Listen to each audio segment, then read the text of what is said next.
Alors, monsieur Black, s'il te plaît, justement, je vais nous inviter à cette réflexion de monsieur, je l'aime bien, c'est un bon analyste, hein, je l'aime beaucoup, il fait de la géopolitique, il est très fort, il s'appelle Dani Almeida.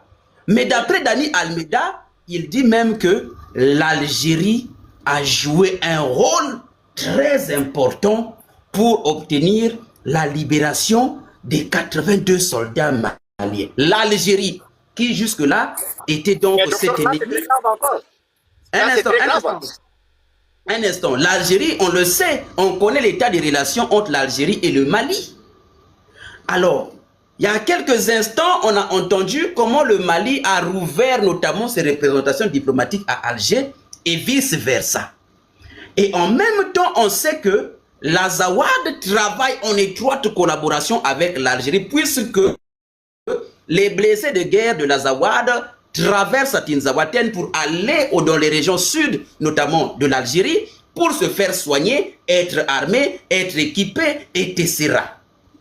Alors, on va quand même écouter cette analyse un peu et on va notamment apporter aussi notre esprit critique par rapport à ça. C'est très intéressant, j'ai aimé. On va écouter, on va lancer. Je peux me tromper, c'est humain, mais Mali, l'affaire des 82 otages libérés et Yann Vézilier. Je peux me tromper, c'est humain, mais je pense que l'Algérie a très bien pu jouer un rôle de médiateur plutôt que le Maroc.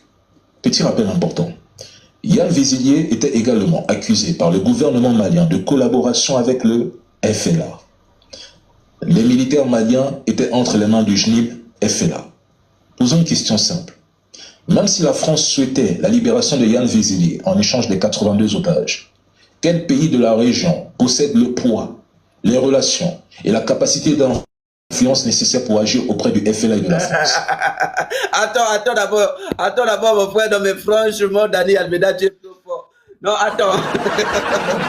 Alors, justement, vous voyez que le live ici, ça pique trop les gens parce qu'on pose des questions qui poignardent. J'ai posé la question de savoir, attendez, c'est pas aujourd'hui que les soldats maliens se sont mis à être capturés par les FLA. Ils sont capturés bien avant même le 25. Pourquoi donc finalement c'est aujourd'hui que le Mali a exprimé, est-ce que le Mali avait même posé la volonté auprès des terreaux d'obtenir les soldats maliens en échange de ce soldat-là, de ce soldat de la DGSE. Et étonnamment, on voit que le monsieur, où il a été institué l'ordre d'ouvrir l'ambassade de Mali à Alger et vice-versa. Et il dit que puisque c'est Tebboune qui contrôle les mouvements des terreaux de la Zawad, c'est exactement lui qui a donné son accord pour qu'on libère exactement les 49, comme on dit les 82, on fait les 88 soldats en guise de bonne volonté pour essayer de normaliser les relations. On va d'abord réécouter, comme ça on va avoir quand même un peu. Donc ne soyez pas... Faut pas venir dans le live du docteur Victor avec un penchant déjà trop fanatique. Ici, ce n'est pas... Ici, c'est un live... c'est ça que les gens ne comprennent pas ici. Ici, c'est un live, pro AES, mais ce n'est pas un live mouton.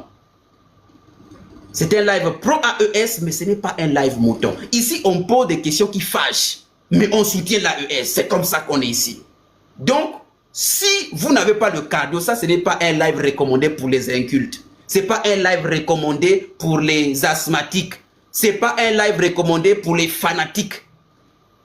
Ça, c'est un live qui est recommandé pour les gens qui veulent avoir une conscience, une raison, un raisonnement logique pour ne pas qu'ils puissent avoir chaque fois des crises cardiaques. On va donc écouter quand même l'analyse de monsieur, on va le laisser écouter, on va l'écouter. Allons-y, monsieur Dani. Dans les otages libérés et Yann Vézilier. Je peux me tromper, c'est humain, mais je pense que l'Algérie a très bien pu jouer un rôle de médiateur plutôt que le Maroc. Petit rappel important. Yann Vézilier était également accusé par le gouvernement malien de collaboration avec le FLA. Les militaires maliens étaient entre les mains du JNIB FLA. Posons une question simple. Même si la France souhaitait la libération de Yann Vézilier en échange des 82 otages, quel pays de la région possède le poids, les relations, la capacité d'influence nécessaire pour agir auprès du FLA et de la France. Bravo, monsieur Dani. Qui a historiquement été garant de l'accord d'Alger sur Azawad, qui appelle depuis longtemps au dialogue avec le FLA, qui a intérêt à ce que la situation se calme et que la stabilité revienne dans la région. C'est l'Algérie. Même dans mes rêves les plus fous, le Maroc aurait difficilement pu jouer ce rôle de médiateur. Pourquoi? Parce que le Maroc n'a pas de lien ou d'influence comparable auprès du FLA. Le gouvernement malien a parlé de bons offices dans le respect de la souveraineté, c'est-à-dire qu'un pays, en respectant les 3 conditions du Mali, a réussi à mener le Mali et le FLA à la table des négociations sans prendre position, parce qu'il connaît très bien les deux parties. Oh, mais monsieur Dani, mais tu te casses trop les papous, mais ça c'est trop fort. Non, mais c'est trop fort. Non, non, non, non. En tout cas, c'est pourquoi j'aime un peu ce monsieur-là. Il est trop fort. Je l'aime beaucoup. Je l'aime beaucoup. Félicitations, on va écouter. On va à la table des négociations sans prendre position, parce qu'il connaît très bien les deux parties. Et pour moi, ce pays, c'est l'Algérie. Après, je peux me tromper, hein. Je suis humain. Mais je reste convaincu que c'est l'Algérie qui a joué ce rôle. Maintenant, si c'est le Maroc, très bien. Mais une chose est certaine, vous ne pouvez pas parler du FLA sans parler de l'Algérie. Et aussi, le Mali gagne. Le plus important, des Maliens sont rentrés chez eux, 82 ont retrouvé leur famille. Bravo. Force aux femmes, force au gouvernement. Bravo. Bravo. Au regard de cette analyse, je vais donc laisser le micro à monsieur, comment on l'appelle déjà? Monsieur B. Monsieur B, c'est monsieur B, c'est ça? Monsieur B, est-ce que monsieur B est là? Monsieur Bélier, voilà. Oui. Alors bonjour, comment allez-vous? Alors, quelle analyse notamment apportez-vous face à la situation? Comment ça se fait que finalement la France arrive à obtenir gain de cause après plusieurs années de négociations? La France a montré les cornes, ça n'a pas marché. La France est passée par des voies douces, ça n'a pas marché. Qu'est-ce qui a fait que ça marche aujourd'hui? On vous écoute, le micro est à vous. D'accord, donc merci bien pour en fait la parole. Voilà, merci à tout le monde sur le panel. C'est vrai que j'étais du passage et puis voilà. Oui, la voix doit être un peu haute, hein. La voix doit être un peu haute, s'il te plaît, là, parce que c'est trop en bas, c'est trop mou, là. Vas-y.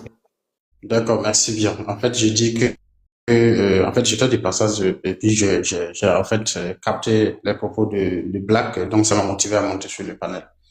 Alors, donc moi, je remercie tous ceux qui ont pris la parole avant moi. Bon, je pense que Dani a fini l'analyse. Moi, c'est ce que j'allais même analyser. Il a fini l'analyse. C'est clair. Et moi, je ne trouve pas un problème dans ça parce que ça s'explique parce que il y a un intérêt pour les deux parties. Il y a eu un intérêt pour les deux parties parce qu'il y a 82 Maliens qui sont rentrés contre une vie qui est répartie. Et quand tu soulignes que, en fait, pour lui, hein, parce que il n'est pas sûr, parce que l'information n'a pas été publiée, il paraît que, voilà, il semble que c'est l'Algérie qui a joué un rôle dans la négociation. Voilà. Donc, pourquoi l'Algérie va jouer un rôle et que c'est un agent des Algériens français qu'on libère? Bon, c'est pour dire que l'Algérie, en fait, a joué un rôle de rapprochement entre la France et le Mali par l'intermédiaire des Turo. Libérer notre agent, on demande aux Turo de libérer... Mais attends, s'il te plaît, Bélier, s'il te plaît. Donc tu penses que la table de négociation n'a concerné que le Mali et la France via l'Algérie, ou bien la table de négociation a concerné aussi le Mali avec les Tiro d'Azawad?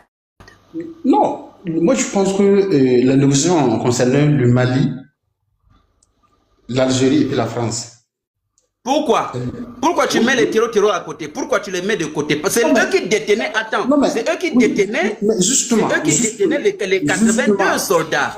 Oui, justement, la question que je me pose là, si c'était une négociation entre le Mali et les Tiro, les Tiro auront revendiqué quelque chose autre que de libérer un Français. Je ne sais pas pourquoi. Il y a quelle relation entre libérer un Français qui fait les intérêts des Tiro, que de s'appuyer même sur ce qu'ils veulent.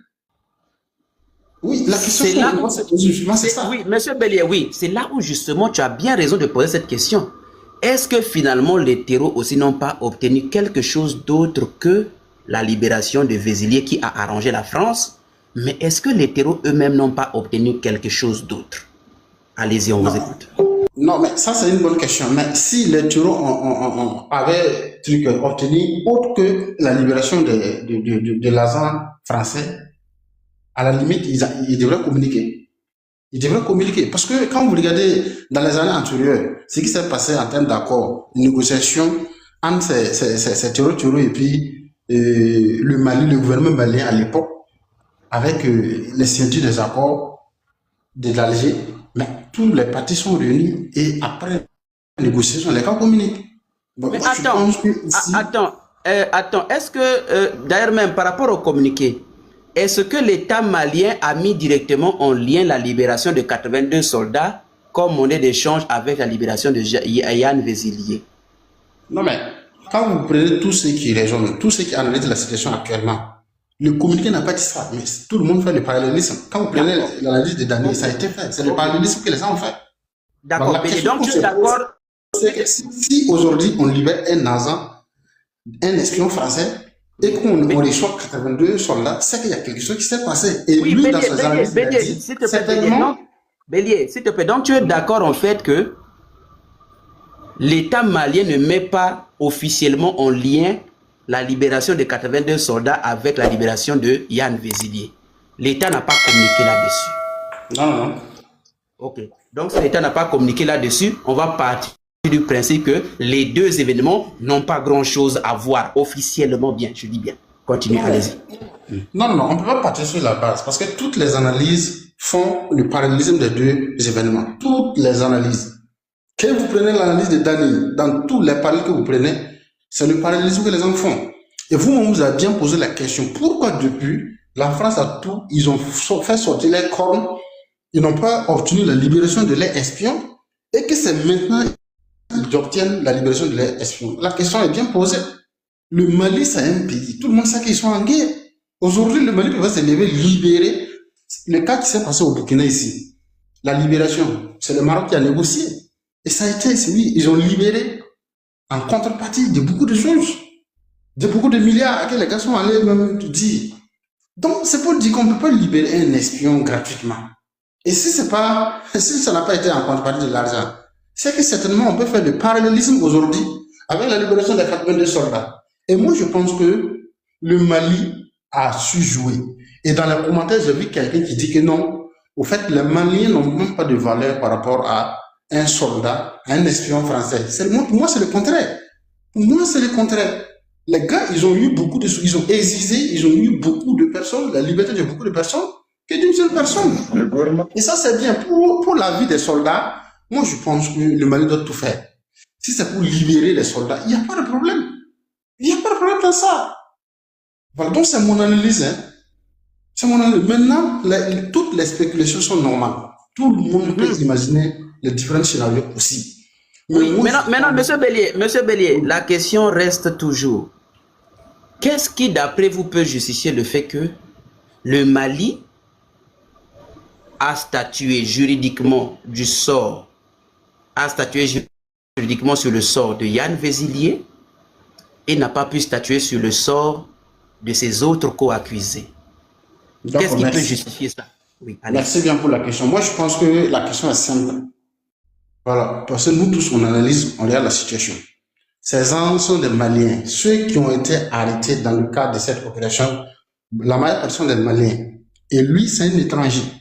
Et voici l'avantage. Non seulement, ils savent de quoi le gars a été arrêté, parce qu'à la limite, quand vous avez un citoyen de chez vous, la personne, le traitement doit être, c'est pas trop délicat, comme si vous avez un étranger chez vous.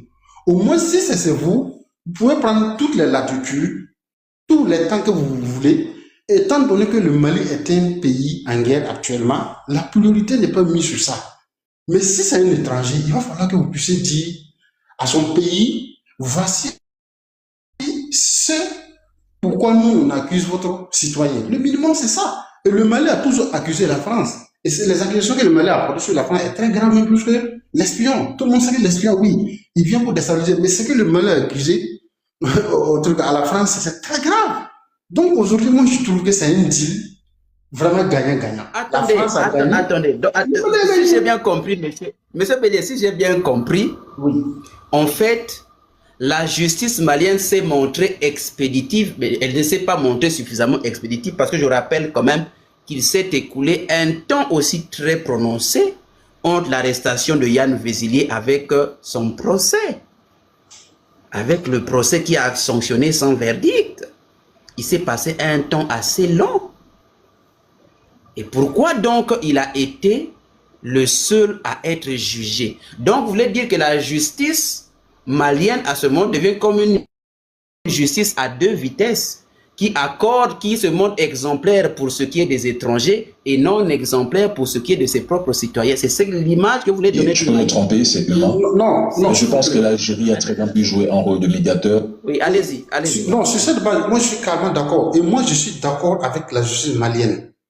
Vous voyez, le pays est en guerre. Il y a une situation exceptionnelle. C'est ce que moi j'ai essayé de vous expliquer. Quand vous prenez un citoyen d'un autre pays, en fait, c'est très délicat de gérer un citoyen dans notre pays. Le minimum, c'est de juger la personne et puis permettre à ce pays-là de voir quelles sont les charges qui sont portées sur cette personne. C'est le minimum. Mais les autres, là, ce sont les citoyens maliens. Donc, en quelque sorte, j'ai fini. Non, en fait, je comprends. La justice a été sélectionnée sur cette base et c'est normal. Parce que l'urgence se trouve sur... C'est normal par rapport, s'il vous plaît, c'est normal par rapport à quoi? Par rapport à quelle base juridique? Par rapport au contexte de guerre, c'est ça? Justement.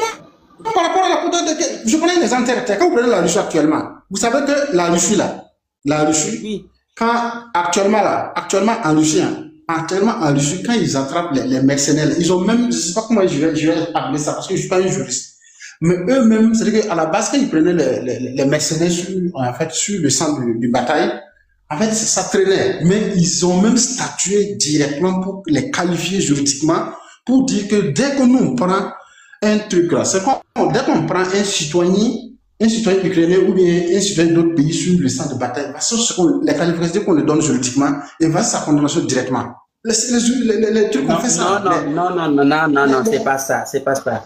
Pour le contexte russe, s'il vous plaît, le contexte russe est totalement différent. Les Russes c'est déjà établi. Même la Convention de Genève ne reconnaît pas les mercenaires. Il ne couvre aucun mercenaire.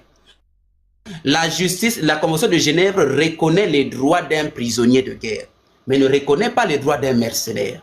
Et justement, dans la loi russe, il est dit que si tu es un mercenaire, eh ben, tu vas être condamné. Puisque tu ne bénéficies pas de la protection au même titre qu'un prisonnier de guerre, tu vas être tout simplement condamné à juste titre. Si c'est la peine de mort qui te revient de droit, en tout cas, tu seras condamné à mort. Si c'est des travaux d'intérêt général auxquels tu seras soumis, tu seras soumis.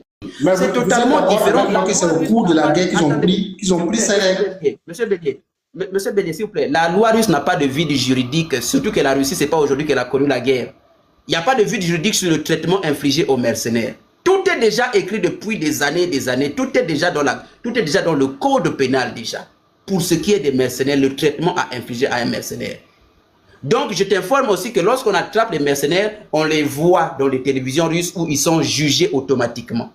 Ils sont jugés, d'autres ont été jugés et ont été rapatriés ou je ne sais quoi. Je me souviens, mais il y a une qui avait fumé de la drogue notamment. Oui, bonne nuit, mon frère Black. Il y a une qui avait fumé de la drogue, c'était une basketteuse américaine. Elle avait été attrapée notamment en Russie, mais elle n'était pas pour autant une criminelle, une mercenaire. Elle était une basketteuse qui avait enfreint les lois du pays. Elle a été condamnée. Et voilà, avec les négociations, elle a été libérée et autres. Voilà. Maintenant, pour le cas, par exemple, de Vézilier, ce qui est très différent, c'est que c'est un mercenaire, c'est un cerveau penseur pour une vaste opération de déstabilisation. Et à ce titre-là, ce dernier a été attrapé en flagrant délit avec les autres. Mais toi, quand tu viens nous présenter la carte du fait que la justice malienne est en guerre, donc la justice malienne est en guerre, et peut quand même statuer juridiquement sur le sort de ce Français-là, mais elle n'est pas capable de statuer sur le sort de ses propres citoyens au prétexte qu'il est en guerre. C'est ça en fait. Donc ça veut dire qu'en fait, si je comprends bien, au Mali, il n'y a aucune personne qui est jugée aujourd'hui. Si on t'attrape seulement, droit c'est la prison. Tu ne bénéficies pas de jugement jusqu'à ce que le Mali sortira de son état de guerre. C'est ce que tu veux nous faire comprendre. Vas-y, allez-y. D'accord, donc merci beaucoup. Donc moi je pense que il va falloir que nous on soit vraiment clair sur ce qui se passe au Mali. Moi je vous ai dit, le Mali est un pays en guerre. La justice doit faire son travail. Si c'est parce que ces gens-là ne sont pas encore jugés, qui vous intriguent, je suis d'accord. Parce que bon, à la limite, on peut dire non, bon, je suis pour les droits. Voilà, j'ai peut-être un parent, je veux voir la suite de telle personne pour comprendre ce qui ne va pas. Oui, c'est normal que les gens disent ça. Mais moi, je vous dis, le traitement actuel au Mali, et c'est normal, dans tout l'espace AIS, même quand vous prenez le Burkina actuellement, les trucs là, les agents français les espions français qui ont été arrêtés au Burkina et puis après les négociations là. Même au Burkina actuellement, il y a des trucs, il y a des gens qui ont pris pour des enquêtes qui sont en cours. Mais quand nous on a un étranger, le minimum, parce que quand vous avez un truc, les pays ont des relations. Quoi qu'on dise, on peut dire que le Mali et puis la France aujourd'hui, il y a toujours une relation. Mais le minimum aux yeux de tout le monde et pour, en fait, j'allais dire, en fait, pour l'opinion internationale, c'est le minimum dit, le citoyen que nous a pris, là, votre citoyen là, voici ce que nous le reproche. Donc, le plus urgent, c'est lui. Mais pour les autres là, on est en famille. Dans tous les cas, les gars sont là. Ils vont les juger et tout ce qu'on leur reproche là, ce sera public. Donc, moi, je ne trouve pas le problème dedans. Donc, le plus urgent là, c'est d'aller voir avec l'étranger pour dire, voici ce qu'on te reproche pour que ton pays là soit. S'ils vont venir avec un truc, il n'y a pas de problème. S'ils vont venir te soutenir pour qu'on puisse quand même regarder qu'est-ce qu'on peut faire, il n'y a pas de problème. Mais nous, citoyens, il n'y a pas de problème. On est ensemble, on va les juger. Ça, c'est pas un problème. Pour moi, je trouve qu'il n'y a pas de problème dedans. Merci, monsieur Bélier. Merci beaucoup, monsieur Bélier. Alors, monsieur Jim, bonsoir. Est-ce que vous êtes là, monsieur Jim? Est-ce que monsieur Jim est là? Bonsoir, oui, monsieur Jim. Comment allez-vous? Et bienvenue à vous. Alors, par rapport à la situation, quelle est votre appréciation sur la libération, notamment de ce soldat, enfin de cet agent de la DGSE? Le Mali lui-même, officiellement, n'a pas établi un lien entre la libération de cet agent avec la libération de 88 soldats. Il n'y a pas de lien formel entre les deux événements. Maintenant, comment interprétez-vous donc la libération de ce monsieur au regard des lourdes charges qui lui sont reprochées? Allez-y, on vous écoute. Pas 88, mais 82. Je dirais plutôt merci pour... En fait, il y a 82 plus 6 personnes qui ont été données à la Croix-Rouge en raison de leur état de santé dégradé. On l'a donné les 6 personnes à la Croix-Rouge et 82 étaient en état un peu de validité. Donc, ça fait 82 actifs un peu valides et 6 qui étaient carrément dans un état très critique, quoi. Voilà. D'accord. En tout cas, c'est que moi, je suis malien et je suis au Mali et je suis très heureux pour la famille de ces soldats. Et je suis très heureux pour ces soldats aussi. Et merci pour leur service. Et je dois vous avouer, je suis très, très ému parce que ce sont des hommes qui ont décidé, on ne les a pas forcés de s'engager dans l'armée. Ils ont voulu donner leur vie pour la patrie. Il y en a qui sont restés. Et là, voilà. Et on les a pris et ça fait partie de la guerre. Et soit tu es perdant un jour, tu gagnes un autre jour. C'est comme ça. C'est pas parce que tu as perdu une bataille que la guerre est finie. Et c'est comme ça. Merci pour leur service. Maintenant, quand je dis quel est le lien, moi je dirais qu'il y a le lien. C'est très clair. Parce que nous, il y a longtemps, on a dit que la France est derrière cette histoire. Et aujourd'hui, même si l'État n'a pas communiqué, nous savons tous comment ça se fait que la France, vous-même vous avez dit, la France a tout fait pour libérer son mercenaire, moi je l'appelle comme ça, et que ça n'a pas marché.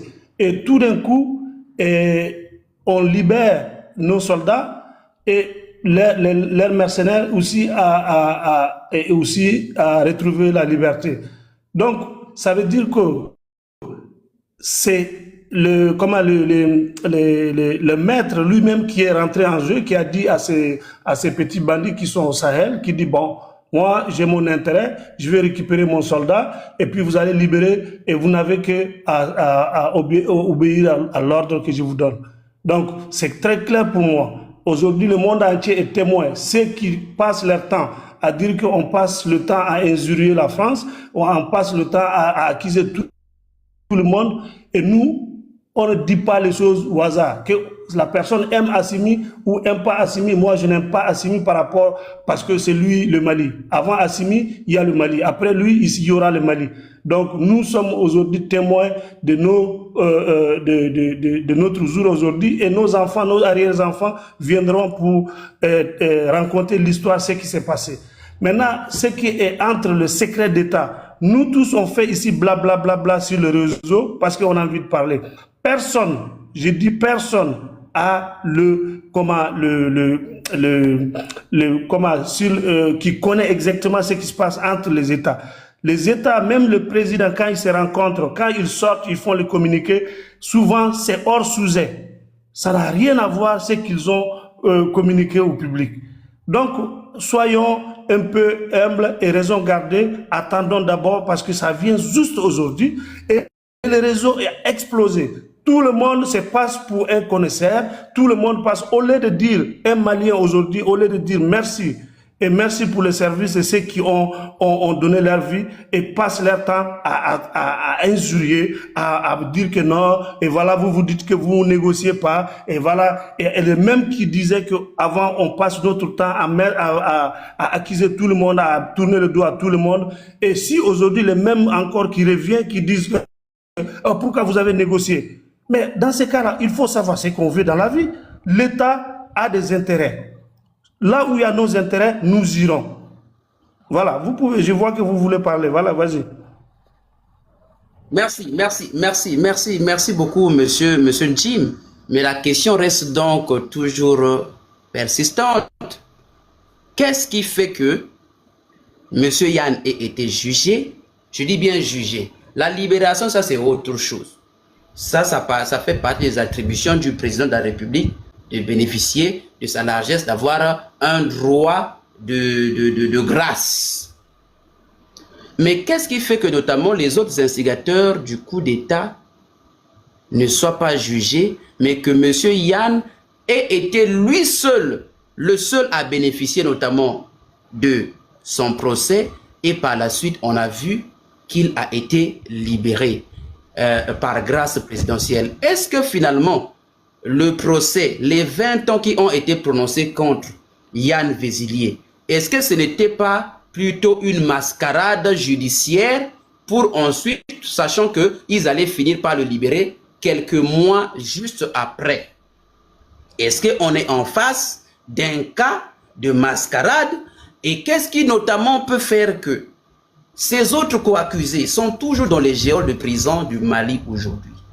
Qu'est-ce qui empêche la justice malienne de statuer sur leur sort afin qu'ils puissent purger convenablement leur peine, même si on leur donne 100 ans de prison au regard de la gravité des faits qui leur sont reprochés? On va partir du principe que c'est la loi. La loi est dure, mais c'est la loi. Mais qu'est-ce qui empêche à la justice malienne de statuer sur la situation de ces autres co-accusés? Pourquoi c'est le blanc qui a bénéficié de ce privilège de procès? On vous écoute, allez-y. Ok, ce n'est pas une question de blanc, ce n'est pas une question de mascarade. Et vous vous rappelez les 49 mercenaires ivoiriens, ça s'est passé exactement le même scénario. Donc il y a eu des négociations en bas, comme je disais tantôt. Il y a des choses, nous on voit seulement quand la nourriture est prête, on la pose sur la table. Maintenant ce qui se passe derrière dans la cuisine, nous ne savons rien. Donc les États négocient, il y a des choses qui se passent que nous ne savons pas. Et les Ivoiriens ont eu à peu près la même scénario, on les a condamnés. Alors en sachant bien, moi j'avais dit à un ami que ce jugement-là, il y a quelque chose qui se trame et qu'ils vont négocier et puis le président va les gracier. Et donc ça, ce sont des entre-États. Et donc ce sont des choses que nous ne maîtrisons pas. Et nous, aujourd'hui, parce qu'on ne maîtrise pas, il y en a de ceux qui détestent Assimi ou son gouvernement, qui prend ça encore, qui l'acquise. Et même, en même temps, si c'est ça, si ça avait essué, qu'il y a eu une fuite, qu'on dit il y avait eu des personnes, je finis, hein, je vais revenir à la question, s'il te plaît. Et si on avait eu une fuite, qu'il y a eu César de propositions pour libérer les 40 et les 80 et quelques ou 88, et les mêmes aujourd'hui là, qui sont en train de sauter comme des tilapias attrapés dans un filet là, et que ils vont dire, oh, vous voyez, celui-là, il n'aime pas ses soldats. Il a eu une proposition pour libérer ses soldats et il n'a pas accepté. Alors, donc, pour dire que les Maliens, les soldats maliens qui sont arrêtés avec ces Blancs-là, n'a rien à voir. Déjà, nous sommes en famille et nous réglons, il y a des enquêtes qui se poursuivent. Et chacun sera situé selon ses actes précis. Parce que et tous, ils n'ont pas le même implication. Donc, la justice ira très lentement, mais sûrement, il ne faut pas qu'on dise aussi on a fait un faux procès aux soldats. Donc, celui-là, on le connaît déjà, c'est un agent étranger. Et il y a aussi voilà, il y a aussi un... J'ai compris. Merci. Voilà, non, je termine, s'il vous plaît. Je termine. Maintenant, celui-là, on connaît déjà son rôle, il n'est pas de chez nous, et si on le libère, on a 88 vies. Et vous imaginez les familles, aujourd'hui les familles maliennes, des soldats qui sont heureux de revoir leurs enfants à la maison, et ça vaut plus que ça. Si on peut même attraper Macron et pour le faire partir avec tous ces bandes de claques dans le désert, et on le fera. C'est Macron, c'est comme on a fait Trump. Tu as vu Trump, il s'est caché dans le frigo parce qu'il a eu peur. Nous maintenant, c'est Macron, nous cherchons. Merci. Bon, ok, merci, monsieur Jim. Mais donc, tu veux nous donner quand même une assez grande révélation, puisque tu as dit que par rapport à ce qui s'est passé, voilà pourquoi j'ai dit, est-ce que c'est la répétition du scénario ivoirien? Donc, toi, tu viens de confirmer que ça ressemble à un scénario ivoirien, puisque tu dis qu'ils ont été condamnés et ensuite graciés. Et en même temps, donc, la condamnation faisait partie du scénario, tout comme effectivement pour le cas de Yann Vézilier, même la condamnation, ce qui a fait qu'il soit jugé bien avant les autres, eh ben, ça rentrait dans le même cadre, le même cadre de ce scénario-là, dont ils savaient qu'ils allaient le libérer alors bien après. Donc, c'est ce que je peux retenir par rapport à la question, en rapport avec... Exactement. Okay. Merci en tout cas, M. Jim, d'avoir confirmé qu'effectivement, on n'est pas finalement... Alors, si tu dis ça, mon frère, tu confirmes qu'on n'est pas finalement en face d'une véritable justice à ce moment-là. On est plutôt en face des mascarades, en quelque sorte, pour des raisons politiques. Et voilà, les accords se tissent de manière tacite. Voilà, personne ne sait rien. C'est ça même qui fait que voilà. Et c'est justement ce qui a aussi poussé certains. Monsieur Jim, vous avez parlé de tilapia qui sursautent un peu. Ils ont été attrapés en filet. Mais en même temps, vous comprenez qu'il y a donc là un véritable problème de transparence, effectivement. Donc, on va laisser donc M. Sankara. Bonjour Sankara, poser sa motion. Allez-y, on vous écoute, M. Sankara. Vous m'entendez, c'est bon? C'est bon, vous m'entendez? C'est bon. Ah, ok. Alors, salutations à tous. Alors, tout d'abord, j'aimerais dire merci au docteur d'avoir fait ce live. Voilà, on est devant presque 90 personnes. Voilà. Docteur, moi, j'aimerais tout d'abord dire à tout le monde qu'on a la preuve formelle que c'est la France qui est derrière le FLA. On avait déjà la preuve avec l'invitation du porte-parole du FLA dans des chaînes françaises comme TV5 Monde. On a tous vu. Et aujourd'hui, on a la preuve formelle que c'est la France qui est derrière le FLA. Parce que cette grâce présidentielle est intervenue dans le même contexte de la libération de plus de 80 éléments de nos forces armées qui étaient aux mains, malheureusement, de ces terreaux-là, du FLA. On a la preuve formelle. Alors, moi, j'ai envie de dire aux gens que, en fait, la révolution ne se gère pas dans l'émotion. Voilà. Ne soyez pas émotif devant des situations et tout. Il faut être pragmatique. Le Mali a réussi à libérer 82 militaires de nos hommes. On a réussi à libérer nos hommes grâce au vilain visage de ce monsieur-là. Un seul agent. Grâce à ça, on a réussi à libérer 82 éléments de nos forces. Donc voilà. Donc c'est pas la révolution ne se gère pas par les émotions et tout. On sait que ces complices ont été arrêtés. Ces complices sont des gens locaux, qui ont été arrêtés. Et ces gens-là n'ont pas le même sort que ce monsieur-là, parce que le Mali, Assimi n'abandonnera jamais ses hommes. C'est nos hommes, et on va tout faire pour les libérer. Donc moi, je voulais dire que je suis d'accord avec cette initiative parce que ça a permis de... Non, docteur, je suis d'accord, avec... Parce que ça a quand même permis de libérer 80... Non, j'ai pas compris. Non, c'est juste Kassankara, j'ai pas juste compris une partie. Libérer ses enfants. Quels enfants le Mali va-t-il encore libérer? Ceux qui sont dans les prisons, ceux qui ont tenté le coup d'État et qui sont en prison actuellement? J'ai pas compris. Non, je parle des 82 militaires qui ont été libérés. Oui, ceux-là ont été libérés. Oui, ceux-là ont été libérés, n'est-ce pas? Maintenant, la question de savoir qu'en est-il finalement? Le statut, quelle est la situation pourquoi est-ce que ça fait déjà peut-être on va déjà vers 4 ans aujourd'hui, peut-être vers 3 ans, je ne sais pas. Tu pourras me corriger. Ça fait combien d'années que ces gens-là ont été attrapés la main dans le sac et emprisonnés? Pourquoi ils ne bénéficient même pas d'une condamnation en bonne et due forme? Si c'est 100 ans, ils sont condamnés. Pourquoi c'est lui le seul qui a notamment bénéficié de cette condamnation en bonne et due forme? Mais bon, ça s'est soldé par une grâce présidentielle intervenue en quelques mois. Bon, ça c'est aussi le droit du président. Mais la question de savoir, mon frère, pourquoi lui, il a reçu, le seul à recevoir le jugement, le seul à être condamné et notamment à être libéré quelques mois après. Pourquoi les autres qui ont instigé, qui ont fait la même chose, qui avaient le même objectif que lui, sont sans jugement aujourd'hui? C'est ça la question. Vas-y. En fait, docteur, votre question est très pertinente. Franchement, votre question est vraiment pertinente. En fait, justement, c'est dans le contexte. Parce que moi, je vous ai dit que grâce à cette condamnation et cette grâce, apparemment, ce n'est plus reconnaître Assimi comme président. Parce qu'il nous traitait de putschistes.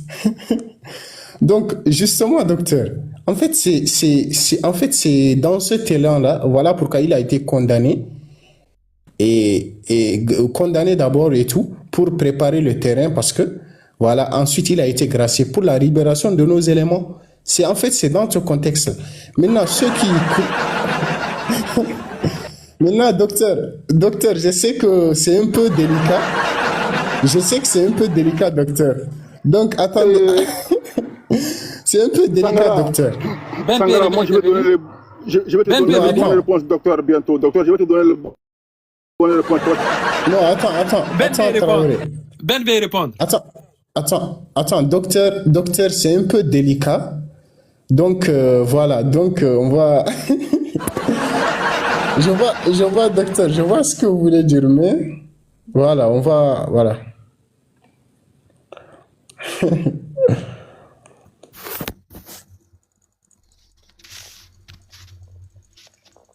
Coupé, votre micro est coupé.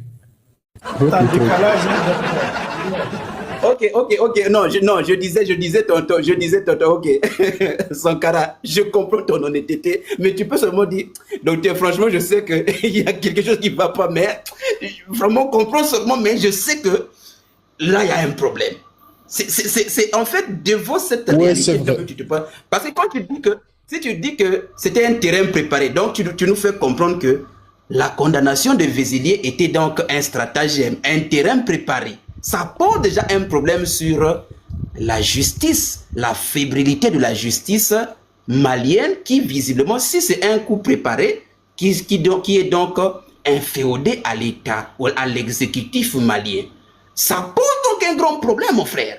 Et à côté de cela, le problème que nous avons, encore une fois, c'est que ça nous renvoie encore à l'idée qu'on a l'impression que les États actuellement de l'AES, principalement, peut-être pour le cas précis du Mali, peut-être qu'on a une mémoire peut-être assez courte pour nous souvenir des tentatives de déstabilisation capables de provoquer des morts en outrance de nos populations. Et on a tendance à balayer ça. Imagine un peu que le plan de libération de ce monsieur a été peaufiné depuis la date de son jugement. C'est une insulte en quelque sorte aux yeux des Maliens qui attendaient même sa tête sur un plateau. Toi-même, tu es d'accord que ce monsieur-là, on attendait seulement le jour qu'on va annoncer qu'il a été tué. Mais les Maliens n'ont pas obtenu. On leur a présenté une condamnation de 20 ans de prison. Les Maliens ont dit, c'est vrai qu'on voulait voir sa tête sur un plateau, mais si c'est vraiment 20 ans, ce monsieur va commencer à manger placali, peut-être placali, je ne sais pas qu'est-ce qu'on mange là-bas dans les prisons là-bas. Chaque jour, il va commencer à manger ça. Il va oublier tous les goûts des produits fast-food qu'il avait l'habitude de manger au Mali, dans les villes, ou peut-être même en France. Il va manger toutes ces nourritures-là très mis d'une prison au Mali. C'est à ça que les Maliens se sont attachés. Étonnamment, ils sont surpris. Et quand on comprend et on pose un peu des questions, on se rend compte que beaucoup de gens sont assez unanimes pour dire que c'était un stratagème. Donc finalement, c'était de théâtre qu'on nous a servi, un théâtre juridique qu'on nous a servi, qui présentait ce monsieur comme un véritable prisonnier pour 20 ans, mais or que c'était quelqu'un pour qui on a préparé une libération quelques mois après. Et justement encore, parce que si tu dis que c'était un stratagème pour libérer nos soldats attrapés, mais je peux te dire que ce monsieur a été condamné avant même l'arrivée de l'événement du 25 avril, mon frère. Il a été condamné. Attends, c'est bien ça? Confirme, est-ce que c'est ça? Oui. Est-ce qu'il a été condamné à 20 ans avant le 25 avril? C'est après. C'était après. C'est après le 25. Ah, ok. D'accord, autant pour moi. Donc, en quelque sorte... S'il vous plaît, docteur, j'ai une question, je vais descendre. J'ai une question. Docteur, moi aussi, une question seulement. Attends, s'il vous plaît, une question. Attends, Jim. Laisse d'abord... oui, ok. Traoré, laisse d'abord qu'il pose ta question, comme ça tu vas prendre la parole. Voilà, je descends, s'il vous plaît. Maintenant, moi, je vous pose la question. Si c'était votre frère ou votre père, ou je ne sais pas, qui était parmi ces soldats arrêtés là-bas dans le désert, et que on arrive même à attraper un innocent français. On dit, bon, écoutez, nous savons que la France est derrière tous ces trucs-là chez nous, et que nous n'allons pas libérer ces Français innocents. Et si la France ne dit pas à ces chiens de désert-là de libérer nos soldats, et si ça arrivait et on libérait votre père ou votre frère, est-ce que, avec toute honnêteté, et vous allez poser des questions que vous êtes en train de poser aujourd'hui en disant que pourquoi les autres ne sont pas aussi condamnés, s'il vous plaît, avec toute honnêteté, j'imagine que vous êtes burundais, j'imagine avec l'accent, si je me trompe, dites-le. Voilà. Oui. Maintenant, monsieur, je réponds. Monsieur Jim, la question n'est même pas au niveau des autres, de l'événement récent. La question est en rapport avec l'événement passé qui était la tentative de coup d'État qui avait été étouffé dans l'œuf. Vous mettez directement ensemble les deux événements. Non, restons d'abord dans le passé. Qu'est-ce qui a réellement mené le monsieur en prison avec les autres? C'est de cet événement que je suis en train de parler, mon frère. Je ne parle pas d'autre chose. Je suis en train de démontrer que pourquoi donc, puisqu'ils ont été arrêtés, son arrestation n'avait rien à voir. Personne ne savait que lorsqu'il a été arrêté, il y avait un 25 avril qui se préparait. On ne savait pas qu'il y avait un 25 avril qui se préparait. Donc, la question est de savoir, ce dernier a été arrêté au même titre que les autres. Pourquoi donc les autres n'ont pas été jugés? C'est juste jugé. C'est juste juger. La question est de savoir juste pourquoi ils n'ont pas été jugés, pourquoi il a été le seul à bénéficier de ce procès. C'est ça la question, mon frère. C'est ça la question qui est posée. Compris, mais tu n'as pas répondu non plus à ma question. Ça, vous avez répété ça 1000 fois, j'ai compris. Maintenant, moi, ma question, si c'était ton frère qui a été libéré, qu'aujourd'hui, et tu serais tellement heureux, est-ce que tu allais poser la question, soit disant que les autres militaires maliens qui n'ont rien à voir avec lui, et pourquoi on ne les a pas aussi jugés? Est-ce que ça serait toi, personnellement, hein, laissons l'État, je te parle toi aujourd'hui, est-ce que tu serais en train de se poser cette question parce que votre père est rentré à la maison? Tout ce que vous voulez, c'est que vous voyez vos enfants ou votre père ou votre frère à la maison. Est-ce que tu serais en train de se poser cette question? Réponds juste oui ou non, c'est très simple. D'accord. Je te réponds tout simplement oui. Et d'ailleurs même, je félicite la bravoure de ces hommes-là d'avoir tenu et d'être restés en vie jusqu'au moment où ils ont obtenu cette libération. C'est une bonne chose. C'est une victoire. Je vais même te lire un peu la déclaration d'un autre Malien qui a dit, mais non, mais c'est une victoire. C'est une victoire humaine pour l'État malien que de voir ces enfants qui ont combattu pour la patrie être sains et saufs. Certains qui sont restés sains et saufs, c'est une victoire qui ne peut pas être remise en cause d'ailleurs. Ici, on ne remet pas encore la libération de ces gens-là. On n'est pas en train de remettre encore leur libération. Mais la question qui se pose ici, bon ça c'est pas moi, c'est M. Fofana qui a posé la question, mais il dit mais 88 soldats, 82 soldats libérés qui retrouvent leur liberté, c'est une bonne chose. C'est tant mieux. Il dit mais une nation ne doit jamais avoir peur de poser les questions que la célébration cherche parfois à cacher, cherche parfois à étouffer. Donc le problème que tu poses là, mais je t'épouse, j'ouvre les bras, je dis bravo d'avoir été libéré, c'est une victoire. Mais les questions dont on se pose là, est-ce que ce ne sont pas des questions légitimes? C'est ça la question. Et justement, il dit par rapport à ça, il dit la liberté de nos soldats est une victoire humaine, mais en politique et en guerre, chaque victoire apparente mérite d'être interrogée sur son prix, ses conséquences et son lendemain. C'est pour ça que je peux même te poser la question, monsieur Jim. Quelles peuvent être les conséquences éventuelles de la libération de ce monsieur? Après qu'il ait été libéré, qu'est-ce qu'on peut imaginer advenir du Mali? Et tu vas dire que si je te pose cette question, je suis systématiquement un complotiste ou peut-être que je suis contre ceux qui ont été libérés. Non! C'est une question légitime qui demande à ce que nous puissions être assis, réfléchir. Parce qu'il y a d'autres hypothèses qui peuvent émaner que ce monsieur, une fois libéré, ils peuvent profiler davantage de plans bien sophistiqués pour renforcer leur dynamique de combat. Ça, c'est une hypothèse. Tout comme d'autres peuvent dire, bah, c'est sûr qu'il en a bavé, il est rentré voir sa femme, c'est fini pour lui, il prend sa retraite. Tout ça, ce sont des réponses qui peuvent être possibles, mais qui peuvent être discutées.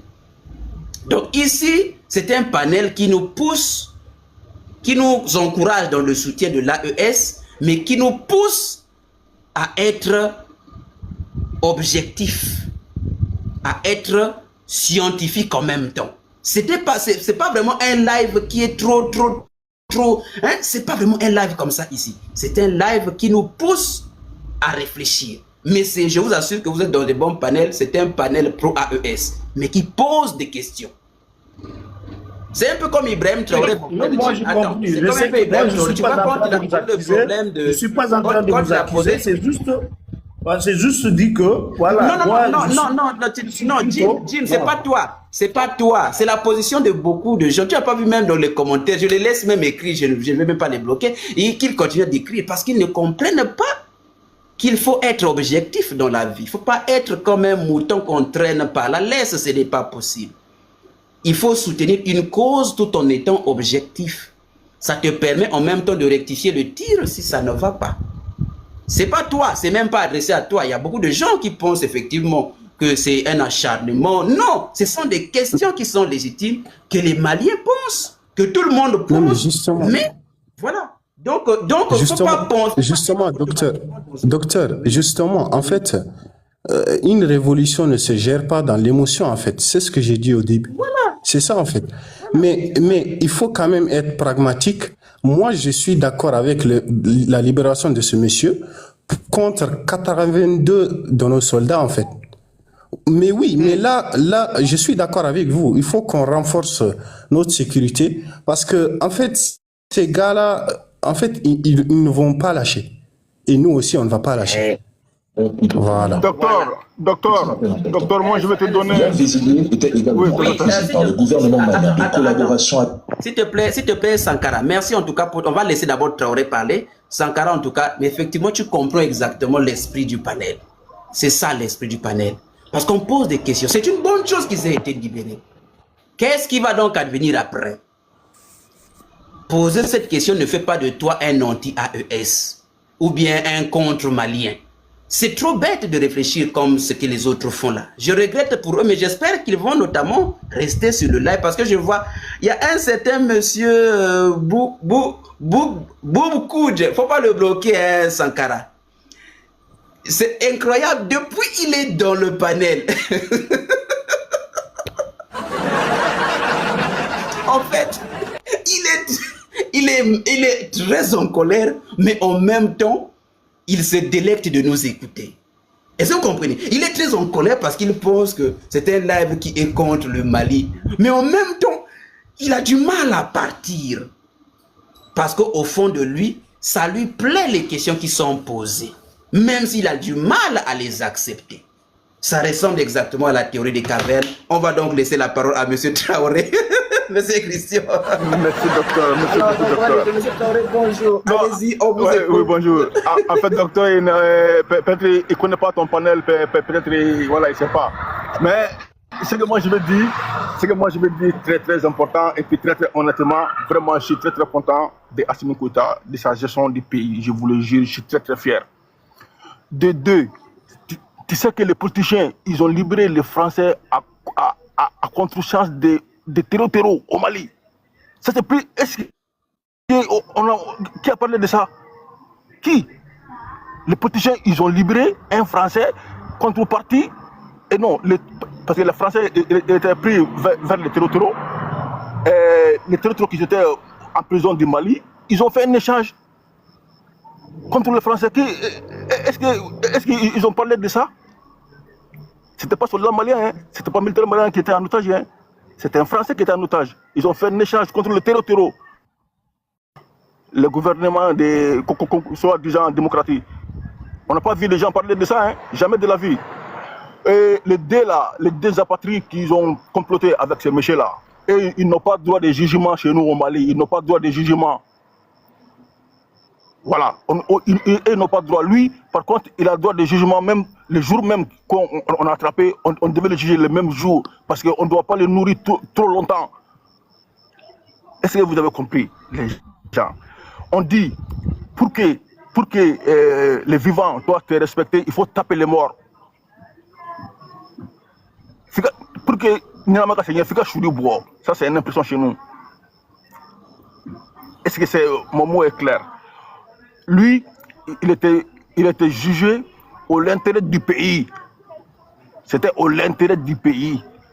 Il était libéré aussi au l'intérêt, même l'intérêt du pays aussi. Il faut que les gens comprennent ça aussi. Là où il y a notre intérêt, même si c'est avec le diable, on va dealer. Voilà, je vais m'arrêter là, docteur. S'il y a d'autres questions, voilà. Oh, franchement, Traoré. Docteur, il y a Farba, c'est un bon. Farba, lui, c'est un frère. Farba, ok. Je disais merci, monsieur Traoré. En tout cas, tu as été tellement trop court même, hein? Tellement que tu as attendu, mais tu n'as pas dit beaucoup de choses. Franchement, il n'y a rien à dire. En tout cas, alors, monsieur Farba, c'est qui doit prendre la parole? C'est Angie, je pense, non? C'est moi. C'est Angie ou bien Farba? Oui. Angie. Après, on va écouter Farba. Oui, Angie, bonjour. Allez-y, on vous écoute. Bonsoir tout le monde. Ah oui, c'est une fille. Ah, c'est vraiment un honneur. C'est rare que les filles participent au panel. Oui. Bon, la libération du monsieur, en fait, n'a pas été anodine. C'est puisque ces messieurs, c'était une monnaie d'échange avec les militaires maliens et qui étaient arrêtés. 82 militaires contre une seule personne. Vous voyez la négociation, comment ça a été? Comme vous avez dit avant que c'était, disons, un procès mascarade et tout ça, non, ça n'a pas été comme ça. Le procès était sérieux plutôt. Mais le problème, vous avez remarqué combien de pays qui sont intervenus pour la libération de ces messieurs? Il y avait le Maroc, il y avait l'Algérie, il y avait le Sénégal, parlons même du Bénin, les Béninois, qui est venu. D'ailleurs, Diomaye est venu 2 fois au Mali. 2 fois. Donc, c'était la France qui pleurnichait pour la libération de cet officier. Il n'est pas moindre dans son pays. Et pour libérer les 82 militaires maliens, croyez-vous seulement qu'il n'y a pas eu l'argent là-dessus? Il y a aussi une compensation matérielle, qu'on peut dire l'argent. Vous vous souvenez des 3 espions qui ont été arrêtés au Burkina Faso? On les avait libérés moyennant 60 millions de dollars. Lui aussi, c'était une monnaie d'échange. Puisque quelqu'un de valable comme lui, puisqu'il est valable en France, on ne peut pas le libérer tout simplement comme ça, grâce présidentielle, on le libère, il part. Nous, la population, nous sommes dans la vengeance.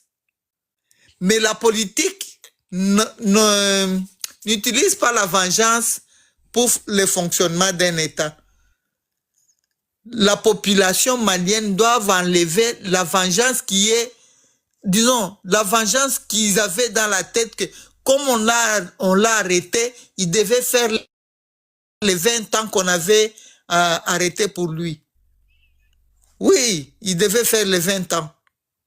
Oui, la France est derrière les terreaux. On le sait. Partout en Afrique, on sait que c'est la France qui est derrière ça, puisqu'il l'avait dit. Nous sommes partis, on nous a chassés. Bon, on verra ce qu'ils feront des terreaux. C'est puisqu'ils les ont envoyés. La libération de ces messieurs, en fait, pour moi, ce n'est pas mal. La vengeance que nous, la population, voulions pour que lui reste en prison, ce n'est pas comme ça qu'il fabrique avec la politique. La politique est tout autre. C'est tout ce que moi j'avais à dire, puisqu'il y a les gens qui disaient qu'il ne fallait pas, ce n'est pas le seul panel. Hein. Tout le monde qui ont, dans tous les panels où on a utilisé ces messieurs, tout le monde est unanime, il fallait les laisser en prison. Il ne fallait pas les lâcher. Et donc la révolution est foutue. Non, par-ci, par... Non. En politique, c'est comme ça. On arrête quelqu'un. C'est une monnaie d'échange, puisque c'est un officier de la GS, de la, disons, service secret français, quoi. C'est tout ce que j'avais à dire. Donc, ça va.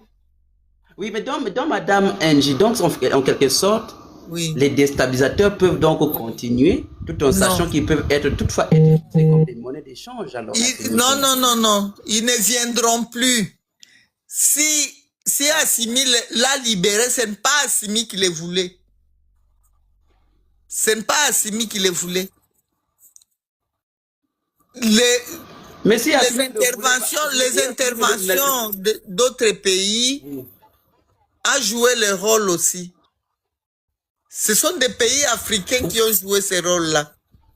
Mais oui, mais Madame Angie, aucun pays tiers ne peut avoir de l'influence sur le Mali si le Mali ne l'a pas encore accepté. On a vu, vous avez cité le Sénégal, mais pourquoi du coup ils n'ont pas été libérés, il n'a pas été libéré. Il y a même le Maroc, et justement il y a même aussi un certain monsieur Dani notamment qui partageait. Il y a l'Algérie. Voilà. aussi. Lui-même, il a même dit que si cette libération était possible, c'est grâce uniquement à l'Algérie, puisque l'Algérie a une mainmise sur le pouvoir des terreaux. C'est-à-dire que l'Algérie est un interlocuteur de premier choix pour obtenir un terrain d'entente entre les terreaux et le gouvernement malien. Et justement, ces derniers temps, on a vu comment est-ce qu'il a été accéléré, en tout cas un processus de rouverture des instances diplomatiques entre les deux pays. Voilà. Et donc, certains analystes sont en train de partager aussi cette position comme quoi ce n'est même pas le Maroc qui n'a pas pu peser, en tout cas comme il avait pu peser sur le dossier burkinabé. L'Algérie. Voilà, c'est l'Algérie, justement, en raison de son poids sur notamment ces sbires, notamment de MNLA et des autres groupes terroristes, qui a dit, bah écoutez, j'ai même entendu Tebboune dire qu'il est grand temps d'enterrer la hache de guerre. Tebboune dit qu'il faut enterrer la hache de guerre et il a même dit que c'est la France qui a créé le terrorisme. Donc c'était peut-être des mots assez précurseurs pour annoncer finalement une véritable volonté de normalisation des relations entre Tebboune et notamment Bamako. Est-ce que finalement vous ne voyez pas en cet acte de libération des terreaux comme un acte de bonne foi de la part de Tebboune pour... On n'a pas libéré les terreaux. On a libéré les militaires maliens. Non, pas les terreaux, oui, bien sûr, les militaires. Est-ce que vous ne voyez pas ça comme un acte de bonne volonté de la part de Tebboune, puisqu'on connaît son influence sur les terreaux, d'avoir libéré les 82 soldats? Peut-être essayer de normaliser les... Non, l'acte en soi n'est pas... On ne peut pas le mettre sur la tête de Tebboune, mais c'est Assimi qui a accepté, compte tenu de ces relations qu'on a repris, on a normalisé pour faire plaisir. Donc, c'est... Comment est-ce que je peux expliquer ça? C'est comme quelqu'un qui rend la monnaie à une personne qui dit que, bon, écoutez, je vous écoute, je ne vais plus rester là, la demande que vous avez formulée, moi, mon cas, c'est... Et ma condition, c'est libérer aussi autant de militaires qui sont aux mains des terreaux. Puisque ces militaires qui ont été libérés étaient aux mains des terreaux. Et voilà. Justement, Madame Angie, justement, puisque les militaires qui ont été libérés étaient aux mains des terreaux. Oui. Ça veut dire que même Tebboune, pour les libérer, il fallait qu'ils puissent passer par les mains des terreaux. On est d'accord sur ça, n'est-ce pas? Il est passé par... Oui, il a demandé ça. Et il a demandé aux terreaux de libérer ces militaires-là par l'entremise de la France qui a exigé. Oui. La France a demandé que les terreaux... a demandé aux terreaux de libérer ces militaires-là puisqu'il avait besoin de cet officier. Il fallait qu'on les libère. Non, Madame Angie, mais là, si vous faites ce raccourci-là, ça va poser un problème. Bon. Parce que finalement, ce n'est pas aujourd'hui que ce militaire-ci, cet agent de la DGSE a été arrêté. Non, autrement dit, ce militaire aurait, comment dire, la même France. Oui, c'est ce que je dis. La France a tenté par tous les moyens de faire libérer ce monsieur. Il a tenté par l'argent, il a tenté par les voies. Vous avez cité tous les interlocuteurs qui sont venus au Mali pour négocier sa libération, ça n'a pas marché. La France elle-même, sa diplomatie n'a pas marché.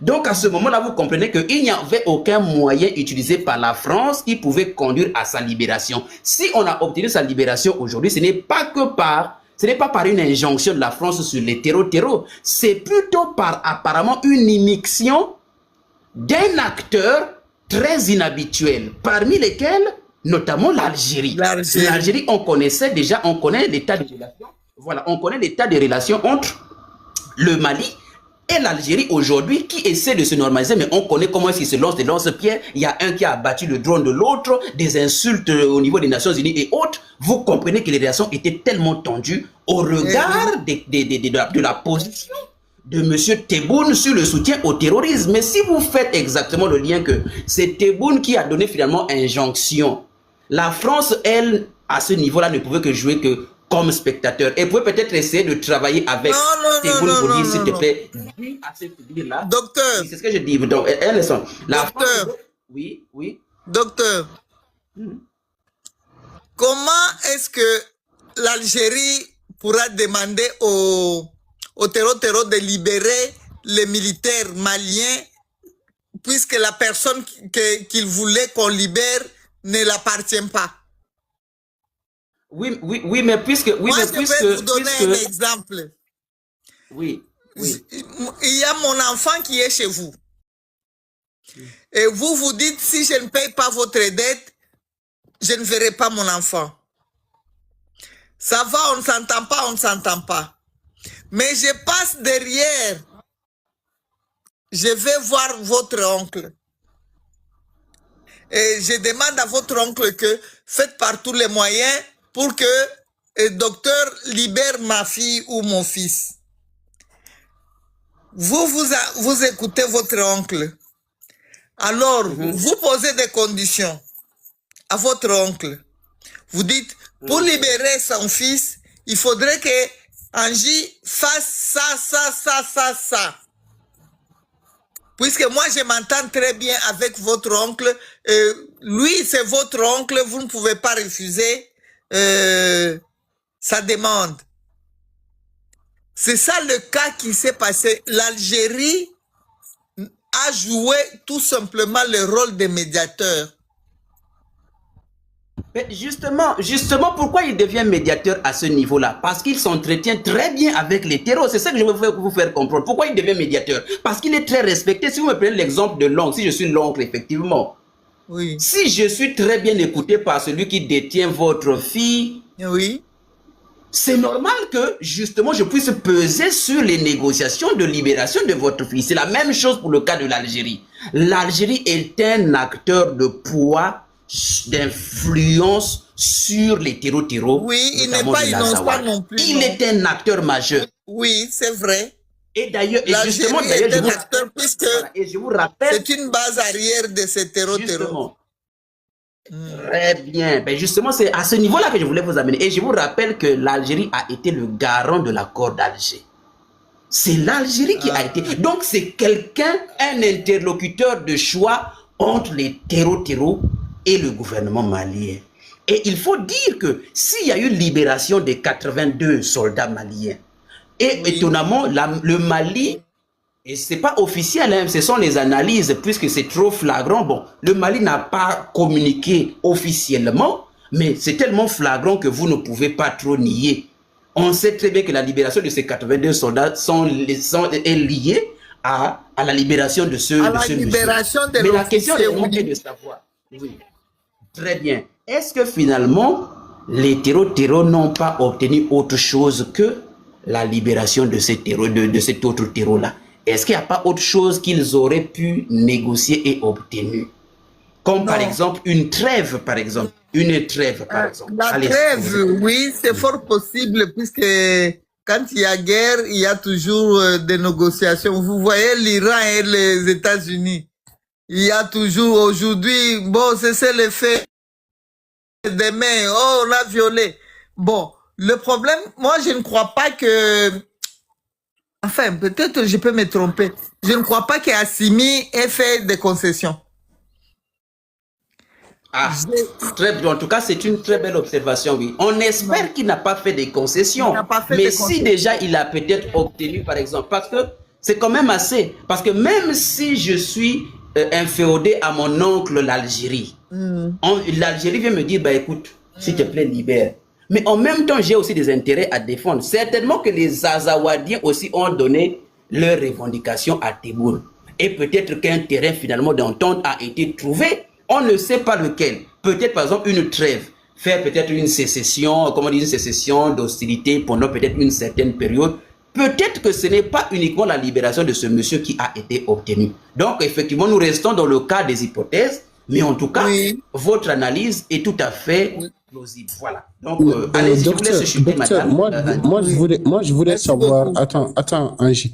Oui. Docteur, moi, je voulais savoir ce que vous en pensez. Franchement, dites-le. Est-ce que vous pensez que Assimi aurait fait des concessions ou des trucs? Qu'en pensez-vous? Moi, je veux savoir votre avis, franchement. Moi, je ne crois pas qu'Assimi ait fait les... Non, les attends, ma soeur, attends, ma Ah, soeur. c'est pas moi, hein? Ok, c'est le docteur. Non, je parle du docteur. Je parle du docteur. Moi, je peux, oui, Sankara, je peux donner mon avis. On peut analyser.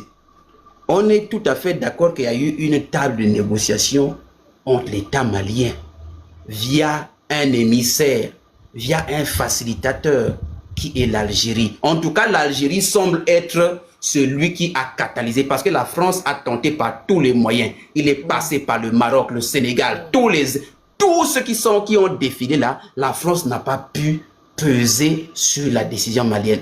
Mais quelques mois seulement après avoir normalisé les relations avec l'Algérie, le Mali obtient finalement, plutôt la France obtient finalement la libération de celui qu'il a toujours cherché à libérer. Donc on est quand même bien plus penché sur une intervention de comment on appelle, La France. de Tebboune, de l'Alger sur cette histoire. Maintenant, une fois que cela est dit, libérer les 82 soldats maliens par les terreaux revient à dire que Tebboune a pesé sur les terreaux pour qu'ils puissent accepter de les libérer. Parce qu'on ne peut pas dire que c'est l'armée algérienne qui détient les soldats maliens. Non, ce sont les terreaux qui détenaient les soldats maliens. Et si c'est le cas,